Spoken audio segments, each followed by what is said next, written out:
ഷംസാദ് മലിക്കാർ, ഇവിടെ ഈ തിരഞ്ഞെടുപ്പിനെ നിശ്ചയിക്കാൻ പോകുന്നത് വിവാദങ്ങളിൽ രണ്ടു കൂട്ടർക്കും അവരവരുടേതായ കാര്യങ്ങൾ പറയാം. പക്ഷേ ജനങ്ങൾ അനുഭവിക്കുന്ന യാഥാർത്ഥ്യം, അതാണ് നേരത്തെ നിരീക്ഷകർ ചൂണ്ടിക്കാണിച്ചത്.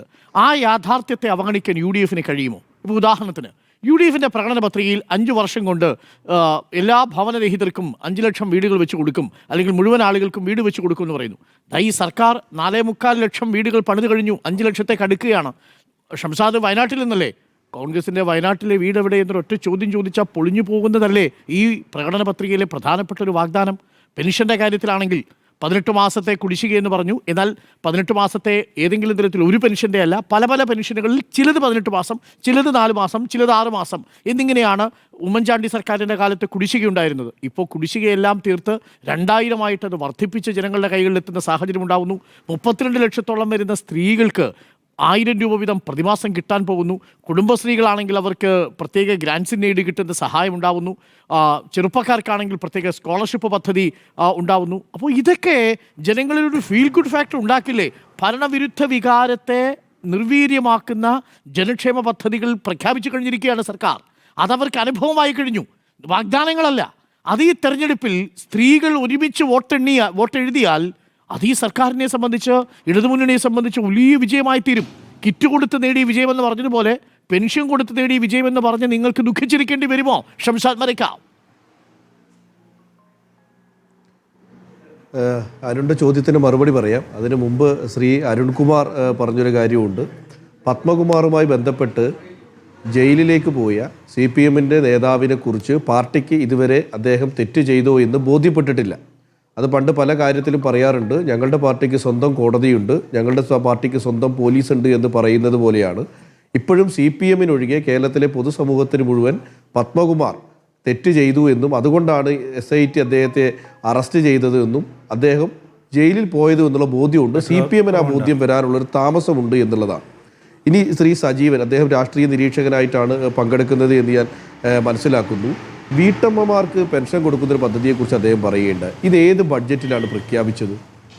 ഇത് ഏതെങ്കിലും ഒരു ബഡ്ജറ്റിൽ, ഇതിന് വർഷങ്ങൾക്ക് മുമ്പുള്ള ബഡ്ജറ്റിൽ ഇത് പ്രഖ്യാപിക്കപ്പെട്ടൊരു പദ്ധതിയാണ്. പിന്നെ കേരളത്തിലെ പൊതു ഇടത്തിൽ നടക്കുന്ന യാതൊരു തരത്തിലുള്ള ഭരണവിരുദ്ധ കാര്യങ്ങളും ഇല്ല എന്നും ഈ കിറ്റ് അല്ലെങ്കിൽ പെൻഷൻ കൊടുക്കുന്നതോടുകൂടി മുഴുവൻ വോട്ടർമാരും CPM-നോടൊപ്പം ചേർന്ന് നിൽക്കുമെന്നും CPM-ന് വലിയ വിജയമുണ്ടാകുമെന്ന് പറയുന്നത് കേരളത്തിലെ പൊതുബോധമുള്ള, പൊതു രാഷ്ട്രീയ ബോധമുള്ള വോട്ടർമാരെ കുറിച്ച് അണ്ടർ എസ്റ്റിമേറ്റ് ചെയ്യുന്നതാണ്. അങ്ങനെയല്ല. അത് പദ്ധതികൾ പ്രഖ്യാപിക്കാൻ ഏത് സർക്കാരിനും പറ്റും. സർക്കാർ അധികാരത്തിലേക്ക് പദ്ധതികൾ പ്രഖ്യാപിക്കും. പക്ഷേ അരുൺകുമാറും സജീവനും പറയുമ്പോൾ ഈ CPM പ്രഖ്യാപിക്കുന്ന പദ്ധതികൾക്ക് കുറച്ചുകൂടിയും ജനങ്ങളിൽ താല്പര്യമുണ്ട് എന്നോ അല്ലെങ്കിൽ UDF-ൻ്റെ പ്രകടന പത്രികയിൽ വലിയ താല്പര്യങ്ങളില്ല എന്നൊക്കെയാണ് പറയുന്നത്. ഞാൻ ഒരു കാര്യം പറയാം. ഈ കഴിഞ്ഞ 2019, അതായത് 2020 തദ്ദേശ തെരഞ്ഞെടുപ്പിന് മുമ്പ് 2019 കേരളത്തിലെ ഇടതുപക്ഷം എല്ലാ പഞ്ചായത്തുകളിലേക്കും പെട്ടെന്നൊരു സർക്കുലർ വന്നു. ആ പഞ്ചായത്തിൽ വീടില്ലാത്ത മുഴുവൻ ആളുകളും ആ വീടിന് അപേക്ഷ നൽകണം, ലൈഫ് ഭവന പദ്ധതിയിൽ നിങ്ങൾ ഉൾപ്പെടുത്തുമെന്ന് പറഞ്ഞു. അത് ഉൾപ്പെടുത്തുന്നതിന് വേണ്ടി നിരവധി ആളുകൾ അപേക്ഷ കൊടുത്തു. 1000കണക്കിനും 2000-ഉം 3000-ഉം അപേക്ഷകൾ എത്തിയ പഞ്ചായത്തുകളുണ്ട്. 2020 തദ്ദേശ തെരഞ്ഞെടുപ്പ് കഴിഞ്ഞു. CPM രണ്ടാമത് കേരളത്തിൽ അധികാരത്തിൽ വന്നു. ശ്രീ MV ഗോവിന്ദനാണ് തദ്ദേശ വകുപ്പ് മന്ത്രിയായിരുന്നത്. അദ്ദേഹം ആദ്യം ചെയ്തത് ആ ലിസ്റ്റിനെ കുറിച്ച് പരിശോധിക്കാൻ ജനപ്രതിനിധികൾക്ക് പങ്കാളിത്തമില്ലാത്ത ഉദ്യോഗസ്ഥരെ നിയമിച്ചു. ഒരു പരിശോധന കഴിഞ്ഞു, 6 മാസം പൂർത്തിയായി. അതിനുശേഷം വീണ്ടും ലിസ്റ്റ് പ്രസിദ്ധീകരിച്ചു, ഒന്നുകൂടെ പരിശോധിച്ചു. അപ്പോൾ 1 വർഷമായി. വീണ്ടും ലിസ്റ്റ് പ്രസിദ്ധീകരിച്ചു, വീണ്ടും ഒരു പരിശോധന നടത്തി, അപ്പോൾ 1.5 വർഷമായി.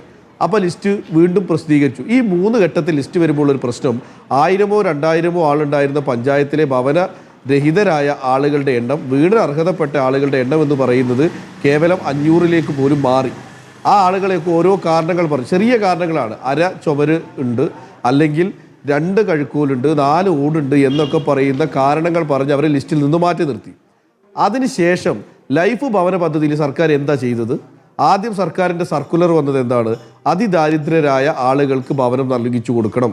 രണ്ടാമത് സർക്കുലർ വന്നു, SC വിഭാഗത്തിലും ST വിഭാഗത്തിലും പെട്ട ആളുകൾക്ക് ഭവനം നൽകണം. അതിനുശേഷം മാത്രമേ ജനറൽ വിഭാഗത്തിന് ഭവനം നൽകാൻ കഴിയുകയുള്ളൂ എന്നുള്ളതാണ്. വയനാട് ജില്ലയിൽ 23 പഞ്ചായത്തിലെ 7 പഞ്ചായത്ത് ഒഴികെ ബാക്കി ഒരു പഞ്ചായത്തിലും കാര്യമായി ജനറൽ വിഭാഗത്തിലേക്ക് ഈ വീട് നൽകാൻ കഴിഞ്ഞിട്ടില്ല. കാരണം ഇപ്പോൾ തിരുനെല്ലി പഞ്ചായത്ത്, ഞാൻ ഉദാഹരണം പറയാം, CPM ഭരിക്കുന്ന പഞ്ചായത്താണ്. അവിടെ ഈ പറഞ്ഞ മാനദണ്ഡങ്ങളെല്ലാം പൂർത്തിയാക്കി വരണമെങ്കിൽ ഇനിയും ഒരു 2 വർഷത്തെ സമയമെടുക്കും. ഈ അവസാന മാസം കഴിഞ്ഞ മാസമാണ് ഹഡ്കോ വായ്പയുമായി ബന്ധപ്പെട്ട് സർക്കാർ ഉത്തരവുണ്ടാക്കുന്നത്. ഇനി PMAY പദ്ധതിയുണ്ട്. ഇതുകൂടി പറഞ്ഞ് ഞാൻ വീടിൻ്റെ കാര്യം പറയാം. PMAY പദ്ധതി കേന്ദ്രം, സംസ്ഥാനം, തദ്ദേശം ഷെയറാണ്. അതിലേക്ക് പുതിയ ആളുകളെ നമ്മൾ എന്ത് ചെയ്യണം? അവരുടെ അപേക്ഷ ക്ഷണിക്കണം. അതിന് പകരം നമ്മുടെ സർക്കാർ എന്താ ചെയ്തത്? ലൈഫ് ഭവന പദ്ധതിയിലുള്ള ആളുകളെ നേരെ PMAY ലിസ്റ്റിലേക്ക് ഉൾപ്പെടുത്തിയിട്ട് ആ ലിസ്റ്റ് കേന്ദ്രത്തിന് സമർപ്പിച്ചു.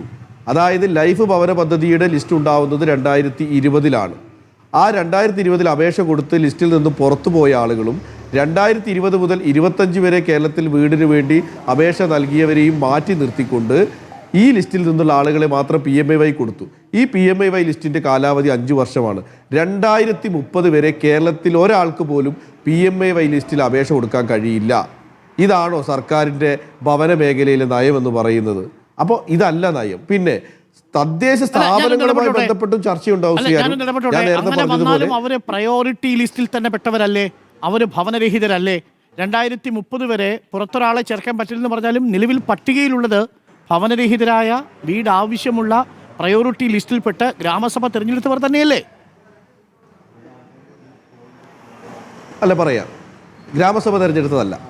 2019 വാങ്ങിയ അപേക്ഷയിൽ നിന്നും ഒഴിവാക്കിയ ആളുകൾ ഇപ്പോഴും ഒഴിവായി കിടക്കുന്നു. 2020 അപേക്ഷ വാങ്ങിയ ആളുകളെ അപേക്ഷ നമ്മൾ ക്ഷണിച്ചത് ലൈഫ് ഭവന പദ്ധതിയിലേക്കാണ്. അത് സംസ്ഥാന സർക്കാരിന്റെ പ്രൊജക്റ്റാണ്.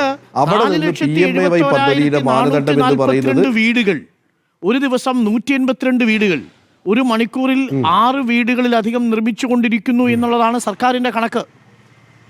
അത് യാഥാർത്ഥ്യമാണ്. അല്ല, അതാണ് ഞാൻ പറഞ്ഞു തരുന്നത്. ഈ സർക്കാരിന്റെ കണക്ക് എന്ന് പറയുന്നത് സർക്കാർ ഒരു ആകെ മൊത്തം ഒരു കണക്ക് പുകമറ പോലെ പറയുകയാണ്. PMAY പദ്ധതി അവിടെ ഒരു വീടില്ലേ? കോൺഗ്രസ്സുകാർ വയനാട്ടിൽ പ്രഖ്യാപിച്ചതുപോലെ അല്ലല്ലോ. അല്ല, പറയട്ടെ, അല്ല, വയനാട്ടിൽ യൂത്ത് കോൺഗ്രസ്സുകാരോ പ്രഖ്യാപിച്ചാൽ ആ വീട് പണിത് കൊടുക്കും. അതിൽ അരുൺകുമാറിന് സംശയം ഉണ്ടാവും ഞാൻ വിചാരിക്കുന്നില്ല. അത് പണിത് കൊടുക്കേണ്ട സമയത്ത് പണിത് കൊടുക്കും. തദ്ദേശ സ്ഥാപനങ്ങൾ എന്ന് പറയുന്നത് സ്വന്തം അധികാരമുള്ള, നേരിട്ട് കാര്യങ്ങൾ വിശകലനം ചെയ്യുന്ന ആളായതുകൊണ്ടും ഞാൻ അങ്ങനെ ചോദിച്ച് ബുദ്ധിമുട്ടിക്കാത്തതാണ്. ഈ ഒരൊറ്റ ചോദ്യം കേരളത്തിലെ വോട്ടർമാർ ചോദിച്ചാൽ കോൺഗ്രസ് നിന്ന് വേർക്കൂലേ? കോൺഗ്രസ് പറഞ്ഞ ആ വീട് എവിടെ? 100 വീടുകൾ എവിടെ? യൂത്ത് കോൺഗ്രസ് പറഞ്ഞ വീട് എവിടെ? സ്ഥലമെങ്കിലും ഏറ്റെടുത്തിട്ടുണ്ടോ? സംഷാദ് വയനാട്ടുകാരനല്ലേ? സ്ഥലം ഏറ്റെടുത്തിട്ടുണ്ടോ കോൺഗ്രസ്? അതെ, സ്ഥലം 2 സ്ഥലം അരുൺകുമാറിൻ്റെ ചാനലിൻ്റെ ആളുകളോട് പറയൂ, ഞാൻ ആ സ്ഥലം കാണിച്ചു തരാം. 2 സ്ഥലം പോയി നോക്കൂ. അതിൻ്റെ ഒരു അവസാന ഘട്ടത്തിലാണ്. ആ സ്ഥലം ഈ ആഴ്ചയോ അടുത്ത ആഴ്ചയോ അത് തയ്യാറാകും. ഇനി സർക്കാർ പൂർത്തിയാക്കി എല്ലാവരും പറയട്ടെ.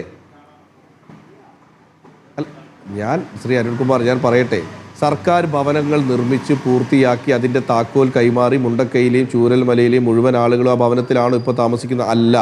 50 വീടിൻ്റെ പണി മാത്രമാണ് ഒരു ഘട്ടം പൂർത്തിയായിട്ടുള്ളൂ. ഇനി 450 350 വീടുകളുടെ പണി പൂർത്തിയാകാനുണ്ട്.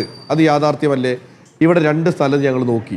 2 സ്ഥലത്തിന് പ്രശ്നം എന്താണ്? അരുണ്ണും അറിയാലോ. ആ സ്ഥലം ഏറ്റെടുക്കുന്ന സമയത്ത് നിയമപ്രശ്നങ്ങൾ ഉണ്ടായി. കുറേ സ്ഥലങ്ങൾ നോക്കി മാറ്റിവെച്ചു. ഇനി ആ 2 സ്ഥലങ്ങളിൽ ഏതെങ്കിലും ഒന്ന് നമ്മൾ ഉറപ്പിച്ചാൽ അവിടത്തേക്ക് നമ്മളെ വീടുകളുടെ നിർമ്മാണം ആരംഭിക്കും. അതിന് ആ സർക്കാരിനോടൊപ്പം തന്നെ വേഗതയിൽ സർക്കാർ 400 വീട് നിർമ്മിക്കുമ്പോൾ അതിൻ്റെ 4/1 സമയം കൊണ്ട് 100 വീട് നിർമ്മിക്കാമല്ലോ. അതേ വേഗതയിൽ കോൺഗ്രസിൻ്റെ വീടുകൾ നിർമ്മിക്കും. ഞാൻ തദ്ദേശ സ്ഥാപനങ്ങളുമായി ബന്ധപ്പെട്ട് ഒരു കാര്യം കൂടി പറയുന്നു.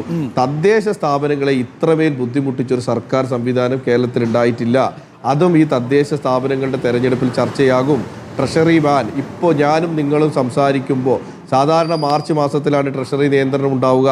കഴിഞ്ഞ 3 മാസം മുമ്പ് ട്രഷറി നിയന്ത്രണം ആരംഭിച്ചിരിക്കുന്നു. പഞ്ചായത്തുകളിൽ പ്രതിസന്ധിയുണ്ട്. സ്മാർട്ട് പദ്ധതി കൊണ്ടുവന്നു. പൂർണ്ണമാകാത്ത ഒരു പദ്ധതി ലോഞ്ച് ചെയ്തു. അതിൻ്റെ പ്രതിസന്ധികളുണ്ട്. അത് ഉദ്യോഗസ്ഥർക്ക് പോലും അതിൻ്റെ പരിശീലനം കൃത്യമായി കിട്ടിയില്ല. ജനപ്രതിനിധികൾക്കും അത് പരിഹരിക്കപ്പെടേണ്ടതുണ്ട്. തദ്ദേശ വകുപ്പ് ഏകീകരണം വലിയ കൊട്ടിഘോഷിച്ച് നടത്തി. അതിനുശേഷം പല പോസ്റ്റിലേക്കും ആളുകൾ വരുമ്പോൾ കേസുകളും പരാതികളുമായി പഞ്ചായത്തിലെ പല പോസ്റ്റുകളും ഒഴിഞ്ഞു കിടക്കുന്ന സാഹചര്യമുണ്ടായി. പഞ്ചായത്തിൽ AE ആയി വരുന്ന ആളുകൾ മറ്റു വകുപ്പിലേക്ക് ഓവർസിയറായി പോകുന്ന സാഹചര്യം ഉണ്ടായി. ഇത് തദ്ദേശ വകുപ്പിനെ ബാധിച്ച കാര്യമാണ്. സർക്കുലർ രാജായിരുന്നു ഈ 5 വർഷക്കാലം എന്ന് പറയുന്നത്. ഓരോ പദ്ധതിക്കും പണം മാറ്റിവെക്കാൻ തിരുവനന്തപുരത്തു നിന്നൊരു ഉത്തരവ് വരുന്നു. ആ ഉത്തരവിനനുസരിച്ച് പഞ്ചായത്തുകൾ പണം മാറ്റിവെക്കണം. അത് സർക്കാരിൻ്റെ നവകേരള സദസ്സായാൽ മാറ്റിവെക്കണം, കേരളീയമായാൽ മാറ്റിവെക്കണം, സർക്കാരിൻ്റെ വാർഷികമായാൽ മാറ്റിവെക്കണം, സർക്കാരിൻ്റെ തൊഴിൽമേള, ഈ സർക്കാർ പദ്ധതികൾ മാത്രം നടത്തുന്ന ഒരു ഏജൻസിയായി തദ്ദേശ സ്ഥാപനങ്ങളെ മാറ്റി. തദ്ദേശ സ്ഥാപനം എന്ന് പറയുന്നത് സ്വന്തം അധികാരമുള്ള പദ്ധതികൾ ആവിഷ്കരിച്ച് നടപ്പിലാക്കാൻ കഴിയുന്ന സ്ഥാപനങ്ങളാണ്. ജനകീയാസൂത്രത്തിൻ്റെ മാനദണ്ഡം തന്നെ അതാണ്. അത് അമ്പേ പരാജയപ്പെട്ട 5 വർഷമാണ് കേരളത്തിൽ കടന്നുപോയത് എന്നുള്ളതാണ്. അതും ചർച്ചയാകും. ഒരു കാര്യം പറയാം, അരുൺ, CPM പ്രതിനിധി മറുപടി പറഞ്ഞാൽ മതി. ജലജീവൻ പദ്ധതിയുമായി ബന്ധപ്പെട്ടുകൊണ്ട് കേരളത്തിലെ മുഴുവൻ റോഡുകളും സൈഡിൽ കുഴിയെടുത്തു. ആ പദ്ധതി നിന്നിരിക്കുകയാണ് ഇപ്പോൾ. ആ റോഡ് നന്നാക്കേണ്ട ബാധ്യത പഞ്ചായത്തിന്. ആ റോഡിൽ കുഴിയെടുത്തത് സർക്കാർ, അത് തിരിഞ്ഞു നോക്കാത്ത സർക്കാർ, അതിൻ്റെ ബാധ്യത പഞ്ചായത്ത് ഏറ്റെടുക്കുകയാണ്. ഇത്തരത്തിലാണ് നിലാവ് പദ്ധതി. അതിനെക്കുറിച്ച് താങ്കൾ പറയൂ. സാധാരണഗതിയിൽ ഒരു പഞ്ചായത്ത് സ്ട്രീറ്റ് ലൈറ്റ് സ്ഥാപിക്കുന്ന പദ്ധതി കേരളത്തിൽ അതിനെയൊക്കെ കൂടി ഏകോപിപ്പിച്ചുകൊണ്ട് സർക്കാരിൻ്റെ നിലാവ് എന്ന് പറയുന്ന പദ്ധതിയാക്കി. ലൈറ്റും ഇല്ല, നിലാവും ഇല്ല, ഉള്ള കരണ്ടും പോയി എന്നുള്ളതാണ് ഈ പദ്ധതി കൊണ്ടുണ്ടായ മെച്ചം. ഇത്തരത്തിലുള്ള ചില പദ്ധതികളാണ് സർക്കാർ നടപ്പിലാക്കിയത്. പുതിയ തലമുറയിലെ പിള്ളേർക്ക് ഈ കറണ്ടില്ല എന്നൊരവസ്ഥ ഒരിക്കലും അനുഭവവേദ്യമായിട്ടില്ലല്ലോ. പവർ കട്ട് എന്നുള്ളത് പുതിയ തലമുറയിലെ കുട്ടികൾക്ക് അറിയാതെ പോയി എന്നുള്ളതാണ് ഒരു വലിയ നേട്ടമായിട്ട് ഇവർ പറയുന്നത്. ഓരോ മേഖലയായിട്ട് എടുത്തു നോക്കിയാൽ ജനങ്ങളുടെ ജീവിതത്തെ അതെങ്ങനെ ബാധിച്ചിരിക്കുന്നു എന്നുള്ളത് സംഷാദ് മരക്കാർ പ്രധാനപ്പെട്ട കാര്യമല്ലേ. ഇപ്പോൾ എന്തിനാണ് UDF വോട്ട് കൊടുക്കുന്നത്? UDF കാലത്ത് KSEB അവിടെ കറണ്ട് കട്ടുണ്ടായിരുന്നു, പവർ കട്ടുണ്ടായിരുന്നു, ലോഡ് ഷെഡിംഗ് ഉണ്ടായിരുന്നു. ഇപ്പോൾ ഇതാ പവർ കട്ടും ഇല്ല, ലോഡ് ഷെഡിംഗും ഇല്ല. വാക്ക് തന്നെ പുതിയ തലമുറയ്ക്ക് അറിയില്ല. വീടിൻ്റെ കാര്യത്തിലാണെങ്കിൽ അന്ന് 5000 വീട് UDF നിർമ്മിച്ചു, ഇപ്പോൾ 4.25 ലക്ഷം വീട് LDF നിർമ്മിച്ചു. കണക്കാണ് പറയുന്നത്. പട്ടയത്തിൻ്റെ വിതരണം ഓരോ മിനിറ്റിലും 110-112 പട്ടയങ്ങൾ ഓരോ മണിക്കൂറിലും വിതരണം ചെയ്യപ്പെട്ടുകൊണ്ടിരിക്കുന്നു എന്നുള്ള മട്ടിലാണ് ഇവിടെ പ്രചരണം നടക്കുന്നത്. അപ്പോൾ പല പല വകുപ്പുകളും അവരുടെ നേട്ടങ്ങൾ എടുത്തു പറഞ്ഞാണ് ഈ പ്രകടന പത്രികയിൽ പറഞ്ഞിരിക്കുന്ന കാര്യങ്ങളെക്കുറിച്ച് പറയുന്നത്. ആകെയുള്ള 900 പ്രകടന പത്രികയിൽ 780 എണ്ണവും പൂർത്തീകരിച്ചുവെന്നാണ് പറയുന്നത്. അപ്പം പൂർത്തീകരിച്ച പ്രകടന പത്രികയുമായി പോകുമ്പോൾ വോട്ടർമാർക്കൊരു ചാഞ്ചാട്ടം ഉണ്ടാകുമോ സംഷാദ് മരക്കാർ? വോട്ടർമാർക്ക് ചാഞ്ചാട്ടം ഉണ്ടാകാൻ സാധ്യതയുള്ള കുറച്ച് കാര്യങ്ങൾ ഞാൻ പറയാം. വൈദ്യുതി നിരക്ക് കൂട്ടിയത് വോട്ടർമാർക്ക് ചാഞ്ചാട്ടം ഉണ്ടാവാനുള്ള സാഹചര്യമുണ്ട്. ഭൂനികുതി വർദ്ധിപ്പിച്ചത് വോട്ടർമാർക്ക് ചാഞ്ചാട്ടം ഉണ്ടാവാനുള്ള സാധ്യതയുണ്ട്. കുടിവെള്ളത്തിൻ്റെ നികുതി വർദ്ധിപ്പിച്ചത് വോട്ടർമാർക്ക് സാധ്യതയുണ്ട് ചാഞ്ചാട്ടത്തിന്. പെർമിറ്റ് എടുക്കുമ്പോൾ പണം കുത്തനെ കൂട്ടിയത് വോട്ടർമാർക്ക് ചാഞ്ചാട്ടം ഉണ്ടാകും. അങ്ങനെ വോട്ടർമാർക്ക് ചാഞ്ചാട്ടം ഉണ്ടാകുന്ന കാര്യമൊക്കെ സർക്കാർ ഇവിടെ ചെയ്തു വെച്ചിട്ടുണ്ട്. ഇതിൽ ഭൂനികുതി കൂട്ടിയതിനെ കുറിച്ച് അരുണ് പറയുന്നുണ്ടോ? ഇനി പെർമിറ്റ് എടുക്കുന്നതിന്റെ വ്യത്യാസം വന്ന തുക ഈ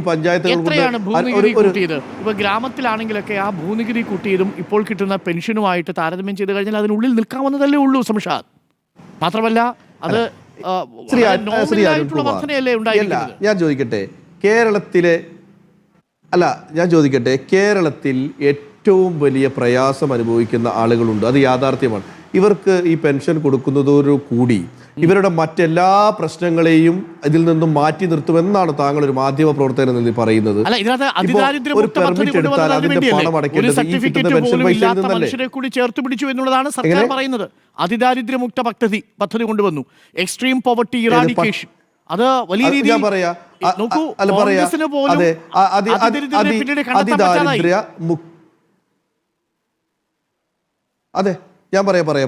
അതിദാരിദ്ര്യ മുക്തമാക്കി ഈ സംസ്ഥാനത്തെ നവംബർ 1 പദ്ധതിയായി പ്രഖ്യാപിക്കുമ്പോൾ അതിനു വേണ്ടി സർക്കാർ ചെലവഴിച്ച തുക എത്രയാ?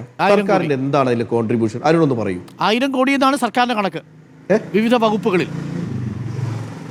അതെവിടെ ചെലവാക്കിയെന്ന് പറയും. അതെവിടെ ചെലവാക്കിയത്?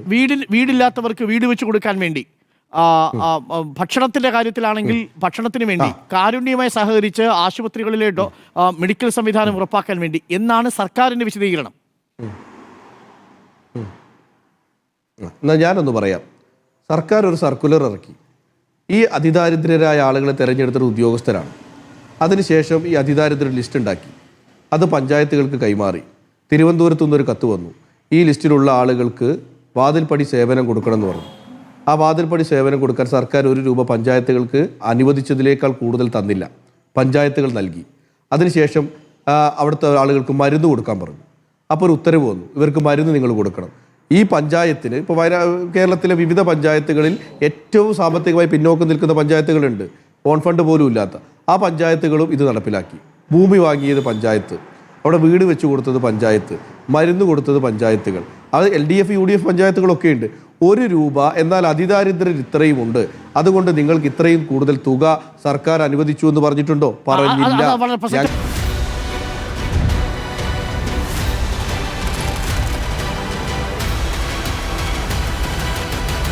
Debate with Dr. Arun Kumar.